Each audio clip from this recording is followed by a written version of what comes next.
दोस्तों ये कहानी एक ऐसे शादीशुदा आदमी की है जो अपने मजे के लिए एक फीमेल रोबोट को अपने घर लेकर आता है और उसके साथ ऐसे ऐसे कांड करता है जिसे देखकर आप भी अपने आप को रेलगाड़ी चलाने से नहीं रोक पाओगे। लेकिन कहानी में ट्विस्ट तब आता है जब इस रोबोट को भी उस आदमी से सच्चा प्यार हो जाता है। इसके बाद वो रोबोट उस आदमी की पत्नी और उसके साथ क्या क्या करती है, चलिए देखते हैं। कहानी की शुरुआत में हमें खूबसूरत कपल रॉनी और एना को देखते हैं। रॉनी और एना एक दूसरे से बहुत प्यार करते थे, उनकी जिंदगी में सब कुछ ठीक चल रहा होता है। तभी अचानक एना के सीने में दर्द होने लगता है और उसे तुरंत ही हॉस्पिटल में एडमिट करना पड़ता है। वहीं अब एना के हॉस्पिटल में होने की वजह से रॉनी को घर के सारे काम करने पड़ते हैं, साथ ही उसे अपने बच्चों की देखभाल के लिए भी किसी की जरूरत थी। अपनी इसी समस्या का समाधान करने के लिए रॉनी अपनी बेटी जेनी के साथ एक एआई कंपनी में जाता है, जहां वो अपने घर के कामों के लिए अलग अलग तरह के रोबोट देखता है। रॉनी जब रोबोट देख रहा होता है तभी जेनी कंपनी के अजीब अजीब रोबोट देखने के लिए चली जाती है। रॉनी जब अपनी बेटी को ढूंढने लगता है तभी एक फीमेल रोबोट जेनी का हाथ पकड़कर उसे रॉनी के पास ले आती है। जेनी को ये रोबोट काफी पसंद आती है, इसलिए जेनी अपने डैड को उसे खरीदने के लिए कहती है, तो रॉनी भी उसे खरीद लेता है और उसे अपने घर ले आता है। रॉनी की बेटी इस रोबोट को एलिस नाम देती है। रॉनी एलिस को अपना पूरा घर दिखाता है। एलिस भी अच्छे से रॉनी का घर देखती है। वहीं रॉनी जब अपनी बेटी जेनी को स्कूल से घर लेकर आता है तो वो देखता है एलिस ने काफी अच्छे से उसकी घर को साफ कर दिया है। ये देखकर रॉनी को बहुत अच्छा लगता है। वहीं रात के समय एलिस रॉनी और उसकी बच्चों के लिए खाना बनाती है। रॉनी को एलिस का बनाया हुआ खाना बहुत पसंद आता है, जबकि रॉनी की बेटी जेनी को एलिस का बनाया हुआ खाना पसंद नहीं आता है, क्योंकि उसे बस अपनी मॉम के हाथों का खाना पसंद है। वहीं देर रात को एलिस जब अपने आप को चार्ज कर रही होती है तभी जेनी छुपके से किचन में जाती है और ऊपर से कुछ खाने के लिए उतारने की कोशिश करती है, लेकिन तभी जेनी का पैर फिसल जाता है। दूसरी तरफ रॉनी को भी जेनी के चिल्लाने की आवाज आती है, इसलिए वो जल्दी से भागकर जेनी को देखने के लिए जाता है। रॉनी देखता है एलिस ने जेनी को अपनी गोद में उठा रखा है। रॉनी एलिस से पूछता है जेनी को क्या हुआ, तो एलिस रॉनी को बताती है जेनी गिरने ही वाली थी लेकिन मैंने उसे बचा लिया। देर रात को रॉनी जब एलिस से बात करने के लिए उसके रूम में जाता है तो उसे वहाँ एलिस बिना कपड़ों के दिखाई देती है। रॉनी एलिस के नींबू देखकर गर्म हो जाता है, क्योंकि एलिस बिल्कुल एक असली लड़की की तरह लग रही थी। रॉनी एलिस को अपनी पत्नी एना के कपड़े पहनने के लिए देता है और उसे जेनी को बचाने के लिए थैंक्स कहता है। अगली सुबह रॉनी एलिस और जेनी के साथ अपनी पत्नी एना से मिलने के लिए हॉस्पिटल जाता है। जेनी एना को बताती है एलिस उसका बहुत अच्छे से ख्याल रखती है। ये देखकर एना बहुत खुश होती है। दरअसल एना को कुछ दिनों तक हॉस्पिटल में रहना पड़ेगा, क्योंकि उसका ऑपरेशन होने वाला था।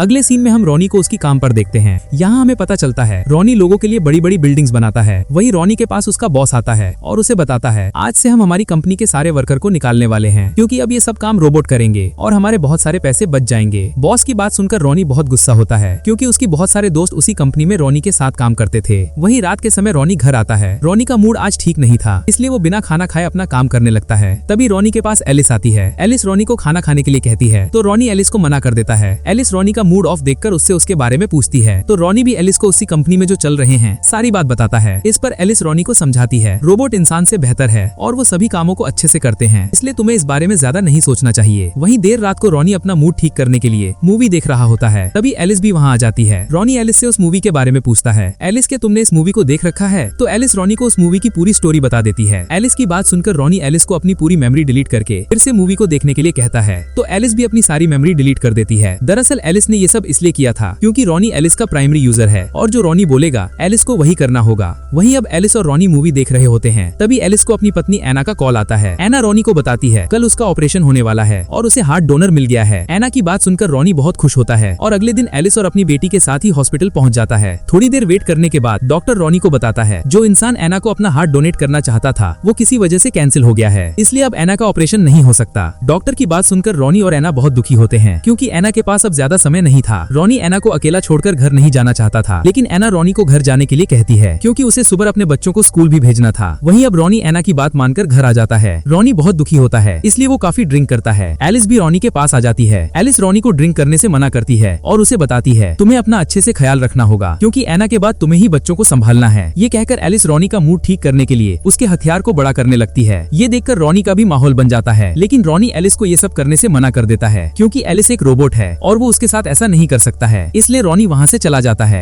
वहीं अगले दिन रॉनी अपने दोस्तों के साथ एक बार में ड्रिंक कर रहा होता है, जहाँ रॉनी के सभी दोस्त रॉनी के ऊपर गुस्सा होते हैं, क्योंकि वो सभी रॉनी के साथ ही काम करते थे, लेकिन उनके बॉस ने रॉनी को छोड़कर उन सभी को जॉब से निकाल दिया था। इसी बात का बदला लेने के लिए रॉनी का दोस्त टॉम नशे की हालत में रॉनी और उसकी दोस्तों को लेकर उसकी कंपनी में जाता है और वहाँ रॉनी का कार्ड इस्तेमाल करके वहाँ काम करने वाले रोबोट को तोड़ने लगता है। रॉनी टॉम को ये सब करने से रोकता है, लेकिन टॉम रॉनी की कोई बात नहीं सुनता और उस रोबोट को बुरी तरह से तोड़ देता है। वहीं अब रॉनी घर आ जाता है और बाथरूम में जाकर नहाने लगता है। तभी एलिस भी वहाँ आ जाती है और रॉनी को गर्म करने लगती है। रॉनी इस बार भी एलिस को ये सब करने से मना करता है, लेकिन एलिस अब रॉनी की बात नहीं सुनती और उसे अपनी बुलबुल के मजे देने लगती है। रॉनी भी अब अपने आप पर कंट्रोल नहीं कर पाता और अपनी पत्नी एना को महसूस करते हुए एलिस की बुलबुल का डोल बनाने लगता है। अगले दिन रोनी जब नाश्ता करने के लिए बैठा होता है तब एलिस रोनी से कल रात के बारे में बात करने लगती है। इस पर रोनी को एलिस के ऊपर गुस्सा आ जाता है और वो एलिस को कल रात जो भी हुआ उसे भूलने के लिए कहता है, लेकिन एलिस फिर से रोनी को अपनी इलेक्ट्रिकल बुलबुल में धमाके करने के लिए कहती है। ये सुनकर रोनी एलिस को चुप रहने के लिए कहता है और अपनी बेटी जेनी को स्कूल छोड़ने के लिए चला जाता है। इसके बाद रोनी जब अपनी कंस्ट्रक्शन साइट पर जाता है तो वो देखता है वहाँ कुछ पुलिस ऑफिसर छानबीन कर रहे होते हैं। रोनी के पास उसका बॉस आता है